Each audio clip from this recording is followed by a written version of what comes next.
कर्नाटक चुनाव के लिए भारतीय जनता पार्टी की केंद्रीय चुनाव समिति आज एक बार फिर से मंथन करेगी।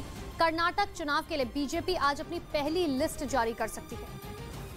खबर है कि इस लिस्ट में 150 से ज्यादा उम्मीदवारों के नाम आ सकते हैं। कुछ मंत्रियों के नाम कट भी सकते हैं। सूत्रों के मुताबिक पूर्व सीएम येदियुरप्पा के बेटे विजेंद्रन शिकारीपुरा से चुनाव लड़ेंगे। कल हुई सीईसी की बैठक में पीएम मोदी के साथ अमित शाह, जेपी नड्डा ने रणनीति बनाई। साथ ही उम्मीदवारों के नाम पर बैठक में चर्चा हुई। We just discussed the overall how the entire list looks like.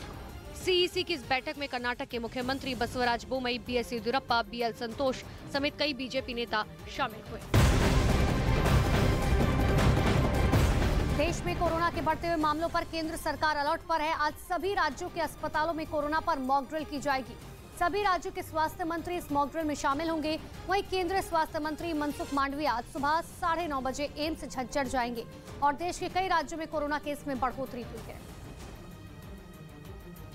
Don Atiq Ahmad UP में बहुत ही संगठित तरीके से अपना गैंग चलाता था। उसने अपने गैंग में 40 बेहद खास और अपने काम में माहिर गुर्गों की भर्ती की हुई थी, जो अतीक के एक इशारे पर उसके लिए मरने मारने के लिए तैयार रहते थे। 40 गुर्गों वाला अतीक का ये गैंग अली बाबा 40 चोर की तर्ज पर काम करता था। अतीक ने इन्हीं 40 गुर्गों के दम पर जयराम का साम्राज्य खड़ा कर लिया। हालांकि अब योगी सरकार ने अतीक के इन 40 गुर्गों को एक एक कर मिट्टी में मिलाना शुरू कर दिया। योगी सरकार से पहले यूपी के पूर्वांचल में अतीक की तूती बोलती थी। लोगों के दिलों में खौफ पैदा करने के लिए अतीक ने बिल्कुल प्रोफेशनल तरीके से अपना गैंग चला रहा था, जिसकी वजह से पूरे पूर्वांचल में दर्जनों मुकदमे दर्ज होने के बाद भी डॉन अतीक अहमद को कभी किसी मामले में सजा नहीं मिली, ना ही तो वह कभी किसी अपराध के लिए दोषी करार दिया गया।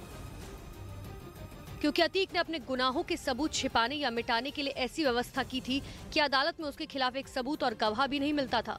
अतीक ने हर बार के लिए अलग अलग तरह के लोग रखे थे। अतीक ने अपने गैंग को कई टीमों में बांट दिया था और हर टीम के पास एक एक टास्क को पूरा करने का जिम्मा होता था। मसलन अतीक गैंग की टीम ए हत्या और अपहरण को अंजाम देती थी। टीम बी का काम धमकी देना और उगाही करना होता था।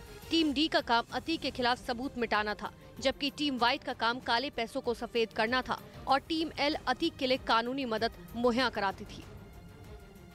अतीक का वकील खान हनीफ इसी तरह की टीम का हिस्सा था, यानी IS 227 सिर्फ गैंग भर नहीं था बल्कि एक क्रिमिनल ऑर्गेनाइजेशन था जो संगठित तरीके से अपराध को अंजाम देता था। अतीक गैंग में हर गुर्गे का काम तय था। अपहरण, हत्या और रंगदारी का काम शूटर्स को दिए जाते थे, जबकि फंडिंग और फाइनेंस का काम आम कारोबारी जैसे दिखने वाले लोग किया करते थे। अतीक गैंग में हर गुर्गे का काम तय था। हत्या, अपहरण, रंगदारी जैसे काम शूटर्स को दिए जाते थे, जबकि फाइनेंस और फंडिंग का काम ऐसे लोगों के हवाले होता था जो प्रयागराज में आम कारोबारी की तरह रहते थे। अतीक की गैंग में प्रोफेशनल किलर से लेकर प्रोफेशनल कारोबारी तक शामिल थे।